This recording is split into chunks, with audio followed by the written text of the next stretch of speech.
వచ్చిన మీ అందరికీ మన ప్రభువును రక్షకుడైనటువంటి అభివందనములు తెలియజేస్తూ ఉన్నాను. మరి ఇక్కడ కూర్చున్నవారు, దూరమును కూర్చున్నవారు కొద్ది నిమిషాలు దేవుని వాక్యాన్ని విందాం. ప్రియ దేవుని సంగమా, జ్ఞాపకం చేసుకోనండి. నేను వర్తమానం త్వరగా ముగిస్తాను. అయితే ఈ వర్తమానానికి ముందు ఒక చిన్న మాటను చెప్పి ముందుకు వెళ్తాను. రైట్, ఒక తల్లిదండ్రులు ఉన్నారు. ఆ తల్లిదండ్రులకి ఆ డాక్టర్ గర్భవతిగా ఉన్నప్పుడు స్కానింగ్ తీయించుకోవటానికి వెళ్ళారు. అందరూ స్కానింగ్ తీయించుకుంటారు. పాప పుట్టిందా బాబు పుట్టబోతుందా అని చెప్పరు, కానీ నీ కడుపులో ఉన్న బిడ్డ బాగుంది, బాగాలేదు, కుంటిది, గుడ్డిది, ఇదిగో ఏదైనా బలహీనతలు ఉన్నాయా అని చెబుతారు. ఎందుకంటే గుడ్డి పిల్లని కంటానికి ఎవరు ఇష్టపడరు. ఒకవేళ ఆ పుట్టబోయే అమ్మాయి కళ్ళు లేనిదైతే డాక్టర్ గారు చెబుతారయ్యా, మీకు పుట్టబోయేటువంటి పాప అంగవైకల్యంతో పుట్టబోతుంది, ఇదిగో కళ్ళు కనపట్టలేదు నీ పాపకి, లేకపోతే నడుము సరిగా లేదు, ఇదిగో కుంటి కాళ్ళతో పుట్టబోతుందంటే డాక్టర్లో చిన్న పిండమై ఉన్నప్పుడైతే ఆ తల్లి గర్భములో నుంచి ఆ పనికిరానటువంటి ఆ పిండాన్ని తొలగించి మరొకసారి నువ్వు గర్భవతివైతే మంచి పిల్లలు ఏమన్నా ఇవ్వచ్చేమోనమ్మా అని చెబుతారు. అయితే వీటన్నిటిని పరీక్షించినటువంటి డాక్టర్లు కుంటిదో గుడ్డిదో పిల్లలు లేక చచ్చేవాళ్ళు చాలామంది ఉన్నారు. గొడ్రాళ్ళుగా బ్రతుకుతూ అవమానం పొందుతూ ఏ ఫంక్షన్లు కూడా పిలవటానికి యోగ్యత లేనటువంటి బ్రతుకులు బ్రతుకుతున్న వారికి ఆ సమస్య అర్థమైద్ది. ఆ తల్లిదండ్రులను అడిగితే తెలిసిద్ది ఆ బిడ్డ యొక్క విలువేంటో, ఆ గుడ్డి దాని యొక్క విలువేంటో, ఆ కుంటి దాని యొక్క విలువేంటో, ఆ గూని దాని విలువ ఎవరికి తెలిసిద్దంట? పిల్లలు పుట్టిన వాడికి అర్థం కాదు ఈ బాధ. పిల్లలు పుట్టకుండా విధవరాలుగా ఉన్నటువంటి వాళ్ళు, గొడ్రాలుగా ఉన్న వారికి అర్థమైంది ఆ బాధ. అందుకని అన్నారు, స్కానింగ్లో మీరు ఏం చెప్పకూడదు అని ఒక చట్టాన్ని తీసుకొచ్చారు. చాలా జాగ్రత్తగా వినండి. ఏదైనా సరే నీ రక్తం పంచుకొని, నీ పేగు తెంచుకొని ఈ లోకంలోనికి వచ్చినటువంటి బిడ్డని నువ్వు ప్రేమతో ప్రేమించాలి, జాగ్రత్తగా కాపాడుకోవాలని చెప్పారు. అయితే ప్రియదేవుని సంగమా, హైదరాబాద్ నగరంలో చాలా ధనవంతులు, చాలా గొప్ప ధనవంతులు, ఇద్దరు ఉద్యోగస్తులు, చాలా ఆస్తిపాస్తులు ఉన్నాయి. అయితే వాళ్ళ గర్భమందు ఒక ఆడపిల్ల జన్మించింది. ఆడపిల్ల జన్మిస్తే ఆ అమ్మాయికి చేతులు లేవు, మొండి చేతులతో పుట్టింది. సరే, చేతులు లేకపోతే లేకపోయింది అనుకొని కాళ్ళైనా ఉన్నాయేమో అని అనుకుంటే కాళ్ళు కూడా లేవు, మొండెంతో పుట్టింది. అయితే ఆ తల్లిదండ్రులు వేదన పడుతున్నారు, చాలా కృంగిపోతూ ఉన్నారు, చాలా వేదన పడుతూ ఉన్నారు. ప్రియదేవుని సంగమా, ఆ వేదనలో వాళ్ళ యొక్క బావగారు సేవకుడైతే, ఇదిగో పాస్టర్ గారండి మీరు వచ్చి ప్రార్థన చేయండి, ఇదిగో నీ చెల్లి గర్భంలో పుట్టినటువంటి ఇదిగో ఆ శిశువు కొరకు ఒక్కసారైనా ప్రార్థన చేయండి, మీరు ఆరాధించే దేవుడు ఏమైనా కాపాడుతారేమో, మీరు స్తుతించే దేవుడు ఏమైనా రక్షిస్తాడేమో, ఇదిగో మా హృదయాలైతే బద్దలైపోతున్నాయి, ఇదిగో ఆ బిడ్డను తీసుకొని ఫంక్షన్ చేయాలన్నా, ఆ బిడ్డను తీసుకొని ఊరెళ్ళాలన్నా, ఎక్కడికి వెళ్ళాలన్నా మా ప్రాణం చచ్చిపోతుంది, ఎక్కడికి వెళ్ళలేకపోతున్నాం. అయితే నువ్వు దేవుడు ఏమన్నా కార్యం చేస్తాడు అనుకొని ఆ సేవకుడిని పిలిచాడంట. ఆ సేవకుడు బిజీగా ఉండి రాలేకపోతూ ఉన్నారు. ప్రియదేవుని సంగమా, ఒక దినాన ఆ సేవకుడు వాళ్ళ ఇంటికి వచ్చాడు. వచ్చి ఆ పాపను చూశాడు. ఆశ్చర్యంతో చూడడం ప్రారంభించాడు. ఏంటి ఇలా ఉంది, నా చెల్లికి పుట్టిన కూతురేంటి ఇలా అంగవైకల్యంతో ఉంది, ఆ ముఖం చూస్తే చాలా తేజస్సుతో ఉందంట, కానీ ఆమె ఎదుగుదల మాత్రం ఏమి లేదంట. ఈరోజు ప్రియదేవుని సంగమా, పిల్లల్ని కనడం కాదు, బంగారాన్ని దాచిపెట్టుకుంటున్నారు చాలా జాగ్రత్తగా. ఎక్కడ దాచిపెట్టుకుంటున్నారంట? బీరువాల్లో దాచిపెట్టుకుంటున్నారు.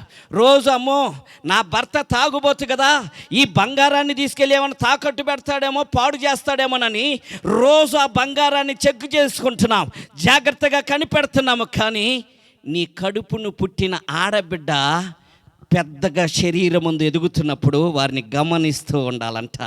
వెండి బంగారముల కంటే శ్రేష్టమైన వాళ్ళు దేవుని వాగ్దానమును నెరవేర్చడానికి ఇదిగో ఇహలోకమందు చెక్కబడినటువంటి మూల కంబముల స్త్రీలో అటువంటి వారిని నువ్వు బంగారము కంటే శ్రేష్టమైన వారు. రాజుల తల మీద కిరీటం ఉంచబడుతుంది. ఆ కిరీటము వర్ధిల్లాలంటే, ప్రకాశించాలంటే ఆ కిరీటం మధ్యలో కొన్ని ముత్యములు పొదగబడాలంట. ఆ ముత్యాలే స్త్రీలో. అలాంటప్పుడు ఎలా ఉండాలంట? మీ ఆడపిల్లల్ని, మీ మగ పిల్లల్ని చాలా జాగ్రత్తగా కాపాడాలి. అవి రత్నాలు. అవి మీరు పోగొట్టుకుంటే మరలా దొరకవు. అవి చేజార్చుకుంటే మరలా ఎంత వెతికిన ప్రయోజనం ఉండదు. అందుకనే మరలా చెబుతున్నాను, దినములో చెడ్డవి కనుక మీ పిల్లల్ని ఏం చేయాలంట?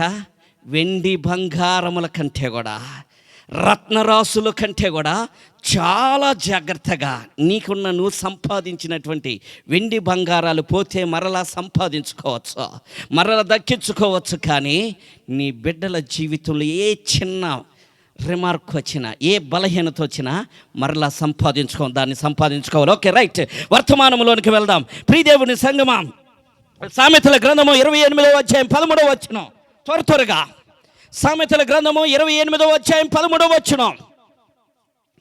సామెతల గ్రంథము 28, అమ్మ త్వరగా చదవాలి. 28, 13వ వచనం. అతిక్రమములను దాచిపెట్టువాడు వర్ధిల్లడు. చాలు. ఏం కావాలంట? వర్ధిల్లుట. నువ్వు వర్ధిల్లాలి. ఇది మన ఆశ. దేవుడు అంటున్నా, నువ్వు వర్ధిల్లాలి, మీరు ఫలించి అభివృద్ధి పొంది విస్తరించండి. దేవుడు అంటున్నాడు, మీరు నాశనం అవ్వాలని చెప్పలా, మీరు కష్టపడాలని చెప్పలా, మీరు కన్నీరు గార్చాలని చెప్పలా, మీరు కృంగిపోవాలని చెప్పలా, మీరు నష్టపోవాలని చెప్పలా, మీ జీవితాలు నాశనం అవ్వాలని చెప్పలా, మీ జీవితంలో మీ శరీరంలో ఇదిగో వ్యాధుల చేత బాధించబడాలని చెప్పలేదు. కానీ దేవుని నోట నుంచి వచ్చినటువంటి ఏకైక మాట, మీరు వర్ధిల్లాలి. దేని యందు వర్ధిల్లాలి? మీ పిల్లలు దేని యందు వర్ధిల్లాలి? ఏం చేస్తే వర్ధిల్లబడతాం? ఏం చేస్తే మన బిడ్డలు ఆశీర్వదించబడతారు? ఎలా బ్రతికితే మనం దీవెనకరంగా ఉంటాం? ఎలా బ్రతికితే మన బిడ్డలు క్షేమంగా ఉంటారు? భూమి మీద సజీవులమై జీవిస్తాం. ఇది మనకు అవసరం. ఎందుకంటే ఏదో చేసాం కాదు, భక్తికి వచ్చి ప్రార్థన చేసాము కాదు. ప్రియదేవుని సంగమా, నీ ప్రార్థనకి ప్రతిఫలం ఉండాలి. మన ప్రార్థనకి ఏముండాలంట? ప్రతిఫలం ఉండాలి. నువ్వు వర్ధిల్లేవా లేదా? నీ జీవితం నువ్వు ఒకసారి పరీక్షించుకోండి. నా బిడ్డలు నిజంగా నేను ఆశించినంత ఆశీర్వాదంగా ఉన్నారా? మీరు ఆశించినట్లుగా నీ బిడ్డలు సంతోషిస్తున్నారా? నీవు ఊహించినంతగా నీ బిడ్డల హృదయము ఆనందంతో ఉప్పొంగిపోతుందా? లేదు. ఒకసారి నీ బిడ్డల యొక్క హృదయంలోనికి వెళ్ళి చూడండి, వారితో ఆత్మీయంగా మాట్లాడి పలకరించి చూడండి. నీ బిడ్డల వ్యాధినేంటో అర్థమైద్ది, నీ బిడ్డల ఆశలేందో మీకు అర్థమవుతాయి. మీ బిడ్డలు సంతోషంగా ఉన్నారనుకుంటున్నారు, మీ బిడ్డలు ఆనందంగా ఉన్నారనుకుంటున్నారు. అది మీ భ్రమ. దేవుడు అంటున్నాడు, నువ్వు వర్ధిల్లాలి, నీ కుటుంబం వర్ధిల్లాలి, ఇదిగో నీ బంధువులు వర్ధిల్లాలి, నీ కడుపును పుట్టినటువంటి తరతరముల వారు వర్ధిల్లుతూ ఉండాలి. అంటే మీరు ఏం చేయాలో నేర్చుకోవాలి. ఏం చేయాలంట? యెహోషువ గ్రంథం 1వ అధ్యాయం, యెహోషువ గ్రంథము 1వ అధ్యాయం 5వ వచనం. యెహోషువ గ్రంథము 1వ అధ్యాయం 5వ వచనం. నీవు బ్రతుకు దినములన్నిట ఏ మనుషుడును నిలవలేక ఉండునట్లుగా, నేను మోషేకి తోడయుండునట్లుగా నీకైను తోడయుండును. చాలు. అందరు నాకెళ్ళ చూడండి. ఏమంటున్నాడమ్మా దేవుడు? మోషేకి తోడై ఉన్నాడంట. అతని జీవిత కాలం అంతా తోడుగా ఉన్నాడంట. నిజంగా ఒక్కసారి మనం ఆలోచన చేస్తే, మోషేకి ఎప్పుడన్నా సంతోషం ఉందా? మోషేకి ఎప్పుడన్నా సమాధానం ఉందా?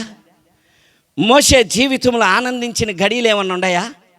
మోషే జీవితం అంతా వేదన, పోరాటాలు. ప్రియదేవుని సంగమా, నిత్యము కన్నీరు గార్చడం, వారి కొరకు పశ్చాత్తాపడటం, వీరి కొరకు దేవుని ఉగ్రత నుంచి తప్పించడం, ఇలా రకరకాల ప్రార్థన అనుభవంలో పోరాడుతూనే ఉన్నాడు.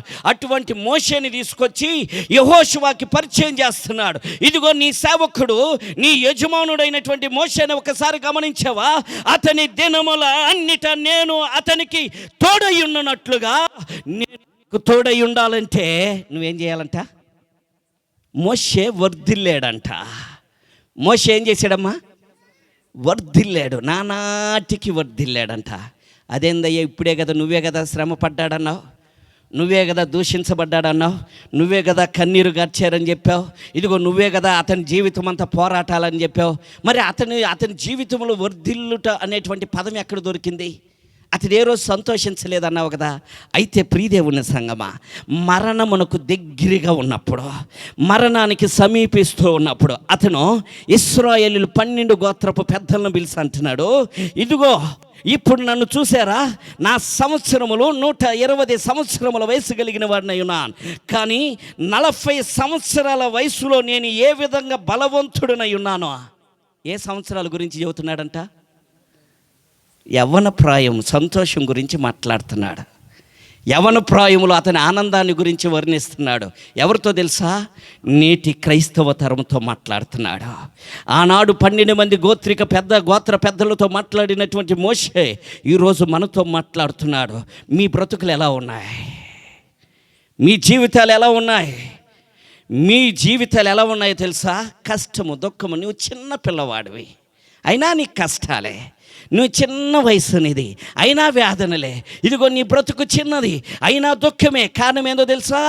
మోషే ఆత్మ సంబంధమైన ఆనందముతో నింపబడ్డాడంట. అందుకని అంటున్నాడు, ఇదిగో నేను ఆరాధించేటువంటి దేవుడు, నన్ను పిలిచినవాడు, నన్ను బలపరిచినవాడు, నన్ను నడిపించినవాడు, నమ్మదగినవాడు గనుక నా మరణమందు కూడా నేను సాక్ష్యమిస్తూ ఉన్నాను.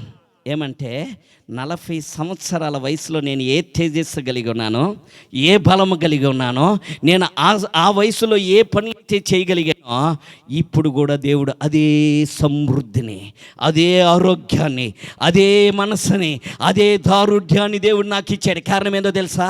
దేవుడు నన్ను వయసునందు వర్ధిల్లునట్లుగా చేస్తూ ఉన్నాడు. నీవు వర్ధిల్లాలి, నీవు జ్ఞాపకం చేసుకున్నాను. అయ్యా, ఇలాంటి నాకు తెలియదే గారు. హల్లెలూయా. రైట్, సంగమా జ్ఞాపకం చేస్తానండి. నువ్వు వర్ధిల్లాలి. దేని యందు వర్ధిల్లాలి? దేవుడు అంటున్నాడు, నీవు వర్ధిల్లాలంటే మన అన్నదమ్ములు మన పక్కనుంటే వర్ధిల్లాం, మన తల్లిదండ్రులు మన పక్కనుంటే వర్ధిల్లాం.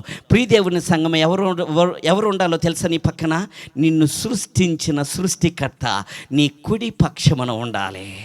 నీ విరోధులతో నీవు పోరాడినప్పుడు, నీ సమస్యలతో నువ్వు పోరాడినప్పుడు, నీవు అంధకారములో ప్రయాణం చేస్తున్నప్పుడు, ఇబ్బందులు కొలుములో ఉన్నప్పుడు, అవమానములను ఎదుర్కొంటున్నప్పుడు, సమస్యలతో పోరాడుతున్నప్పుడు, నీ శరీర బలహీనతలతో పోరాడుతున్నప్పుడు, నీ కుడి పక్షమున నిన్ను విమోచించి, నీ కొరకు రక్తమును కార్చి, నీ కొరకు మరణమును జయించి తిరిగి లేచినటువంటి సర్వశక్తి కలిగినటువంటి దేవుడు నీ కుడి పక్షమున ఉన్నప్పుడు నీవేం చేయిస్తావంట? వర్ధిల్లడం ప్రారంభిస్తావు. ఏం చేస్తావమ్మా? వర్ధిల్లడం ప్రారంభిస్తావు. ఈరోజు ఆ అనుభవం మన కుటుంబాల్లో ఉండాలి. ఆ వర్ధిల్లు అనేటువంటి పదము మన జీవితాల్లో అనుభవించాలి. తల్లిదండ్రులుగా మీరు చెప్పాలి, ఇదిగో నా బిడ్డలు దేవుని వల్ల వర్ధిల్లుతూ ఉన్నారు, ఇదిగో నేను వర్ధిల్లుతూ ఉన్నాను, ఇదిగో దేవుడు మమ్మల్ని ఆశీర్వదించాడు, ఇదిగో మా బిడ్డలు తరతరముల వరకు ఆశీర్వదించబడ్డారు, ఇదిగో రాబో తరముల వరకు కూడా దేవుడు మాకు ఆశీర్వాదమునిచ్చాడు. ఇది మనం ఎవరు చెప్పగలవా? నాకెళ్ళే చూడండి అందరూ. మా కూతుర్ని అంటే మీకు బాగా అర్థం అవ్వాలి, లోక విషయాలు అయితే బాగా ఎక్కించుకుంటారు మైండ్లోకి, కానీ నేను చెప్పకూడదు, నా ఇంటి రహస్యాన్ని మీకు చెప్పకూడదు, కానీ చెబుతున్నా. మా బాబు ఇద్దరు చాలా తెలివిగలవాళ్ళు, అయితే మా పాప అంగవైకల్యం అని మీకు చెప్పా, అర్థమైందా? కొద్దిగా మైండ్ కొద్దిగా అప్సెట్గా ఉండిద్ది. అయితే నేను మొన్నటిదాకా బాధపడ్డా, ఇప్పుడు ఆ బాధ వదిలేసా. తర్వాత ఆస్తి గురించి ఆలోచించా. ఇప్పుడు అనుకుంటున్నా, నేను నా బిడ్డకి కావలసినంత ఆ బిడ్డ బ్రతికి చచ్చినా కూడా కావలసినంత ఆస్తి నుంచా, అంత సంపాదించుంచా, ఇక నా బిడ్డ గురించి దిగులు లేదు. కారణం ఏందో తెలుసా? ఆమె బ్రతుకు దినములన్నిట ఆశీర్వదించబడటానికి దేవుడు ఆమె యొక్క తల్లిదండ్రులమైన మమ్మల్ని దీవించాడు. అర్థమవుతుందా? ఆమె కొరకు మమ్మల్ని దీవించాడంట. మా గర్భమందు పుట్టినటువంటి బిడ్డ అంగవైకల్యముతో పుట్టబోతుంది కనుక ఆమె బ్రతుకు దినములన్నిట క్షేమంగా ఉండునట్లుగా, ఆమె బ్రతుకు దినములంతా ఆనందంగా గడపడానికి, ఆమె సమాధానంగా ఉండడానికి ఆమెను మా గర్భములో ఉంచినటువంటి మమ్మల్ని దేవుడు అంచెలంచెలుగా ఆశీర్వదించడం ప్రారంభించాడు. కారణం ఎవరో తెలుసా? దేవుని సంకల్పంలో ఆ పిచ్చి పిల్ల ఉంది కాబట్టి. మరి మీకు కాళ్ళు ఉన్నాయిగా, మీకు చేతులు ఉన్నాయిగా, మీరు అందగాళ్ళుగా, మీరు సౌందర్యం కలిగిన వారుగా, తెలివితేటలు ఉన్నారు కదా. మీ కొరకు దేవుడు ఏం సిద్ధం చేసి ఉంచాడో, మీ తల్లిదండ్రులు ఎందుకు ఆశీర్వదించట్లేదు, మీరెందుకు దీవించబడటం లేదు, మీరెందుకు క్షేమంగా లేరు, మీకెందుకు సమృద్ధి మీ ఇళ్లలో లేదు. విధవరాలి ఇంటిలో 4 సంవత్సరాల భయంకరమైన కరువులో ఏం చేశాడంట? సమృద్ధిని తీసుకొచ్చాడంట. అదే దేవుణ్ణి కదా నువ్వు ఆరాధిస్తుంది, అదే దేవుని కదా నువ్వు పూజిస్తుంది, అదే దేవుని కొరకు కదా నువ్వు కన్నీరు కారుస్తుంది, ఆ దేవుని గురించే కదా నువ్వు సాక్ష్యం ఇస్తుంది. కానీ నీ ఇంట్లో ఆశీర్వాదం లేదు. నీ బిడ్డల జీవితంలో వర్ధిల్లుట అనే పదానికి అర్థమే లేకుండా ఉంది. కారణం ఏందో తెలుసా? ప్రార్థన అనుభవం లేకపోవడం. వ్యక్తిగతమైన ప్రార్థన అనుభవం మనకు అవసరం. మా అమ్మ చేసింది, మా నాన్న చేశాడు కాదు. యవనస్తుల ప్రార్థన అవసరం. యవనస్తులు, చిన్న బిడ్డల యొక్క ప్రార్థన అవసరం. ప్రియదేవుని సంగమ సమాజాలు కట్టబడాలంటే దేవుడు అంటున్నాడు, చిన్న పిల్లల స్తుతుల మూలంగా నేను ఒక దుర్గమును స్థాపించున్నాను.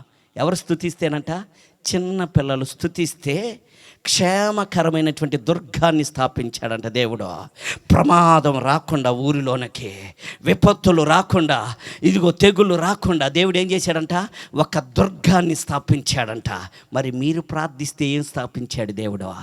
మీ కుటుంబాల ఆనందాన్ని స్థాపించలేడా? మీ కుటుంబాల్లో నెమ్మదిని స్థాపించలేడా? మీ కుటుంబాల్లో ఉన్నటువంటి అప్పుల బాధలను తీర్చలేరా? మీ శరీరంలో ఉన్నటువంటి బలహీనతల నుంచి మీకు విడుదల దయచేయలేరా? కారణం ఏందో తెలుసా? అవిశ్వాసం. నమ్మకం ఉంది, చాలా ఉంది, ఆ దేవుడు తగ్గిస్తాడు. ఆ తగ్గించే టైంలో తగ్గిస్తాడో లేదో, అమ్మో తగ్గించాడా? చిన్న అనుమానం. అదే మీ జీవితాలకి నాశనాన్ని తీసుకొస్తుంది. ఈరోజు నువ్వు ఆశీర్వదించబడాలి. యెహోషువ ఆశీర్వదించబడ్డాడు, యెహోషువ దీవించబడ్డాడు. యెహోషువ తన చివరి దినాల వరకు క్షేమంగా ఉన్నాడంటే కారణం ఏందో తెలుసా? కింద చదువుకుందాం రండి. యెహోషువ గ్రంథము 1వ అధ్యాయం 6వ వచనం. త్వరగా, నిన్ను విడవను, నిన్ను ఎడబాయనని నిర్భరము కలిగి ధైర్యముగా ఉండుము. వారికి ఇచ్చేదనని వారి పితరులతో ప్రమాణము చేసి ఈ దేశమును నిశ్చయముగా నీవు ఈ ప్రజలకు స్వాధీనం చేసేదవని చెప్పినటువంటి దేవుడు. 8వ వచనం చదవయ్యా, 7వ వచనం. అయితే నీవు నిర్భరము కలిగి జాగ్రత్త పడటం నేర్చుకోవాలి. తర్వాత చదవయ్యా, బహుధైర్యము కలిగి ఉండండి. నా సేవకుడైనటువంటి మోషే నేను ఆజ్ఞాపించినటువంటి, అమ్మా ఏమిచ్చాడంట మీ అందరికీ? ఏమిచ్చాడు?